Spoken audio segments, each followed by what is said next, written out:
What's the most interesting thing about District 9? District 9. Fantastic film. Neil Blomkamp. Produced by Peter Jackson. Now, the most interesting thing about the movie is the fact that it was made on a fraction of the budget that it would have cost for Hollywood. Neil made it for next to nothing and utilised brilliant crew, brilliant special effects, great storytelling, great social metaphor, and told a wonderful action science fiction story to boot.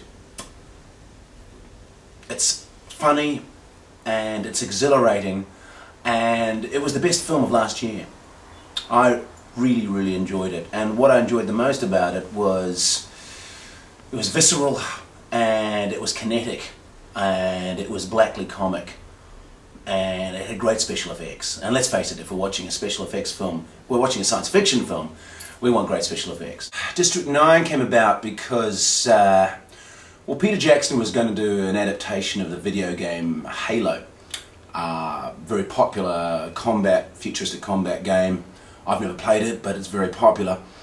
And Neil Blomkamp was going to direct it, but what happened is it was stuck in pre-production hell, huge budget, and it just wasn't going to happen, despite the fact that Peter Jackson was, you know, Lord of the Rings. So there they are sitting around going, okay, so Halo's not going to happen, you know, what are we going to do? And Neil, he says, I've got a short film. It's called Alive in Jayberg. You want to see it? Shows it to Peter, and Peter's like, this is the biz, you know, like, this is the money. We're going to make a feature of that. And Neil's like, okay, and I've got a background in special effects, so the next thing you know, they've produced District 9 for like a fraction of the cost of a Hollywood film, and you know, it's the best science fiction film of the year. Whether Halo happens is another matter, you know, and it may very well do, but of course now, you know, Peter Jackson's tied up with The Hobbit because Guillermo del Toro's pulled out, and that's a shame. We'd have loved to have seen Guillermo direct it, and that's another kettle of fish, of course. I'll talk to you about that another date.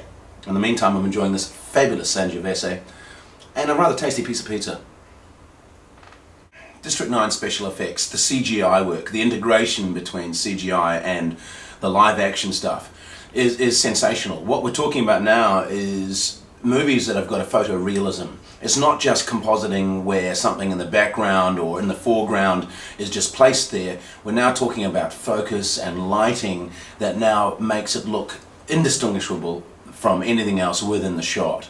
And most impressively, when you're first watching District 9, is the mothership hanging in the air above the ghetto township, and just hanging in the air, smothered by smog in the background, and it looks so convincing.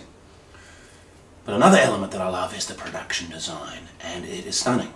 We're talking about hardware, we're talking about gun designs, we're talking about spaceships, shuttle ships, and it is fantastic. It's very convincing. It's both innovative and there's a retro cool to it as well. It's some of the best I've seen in a long time.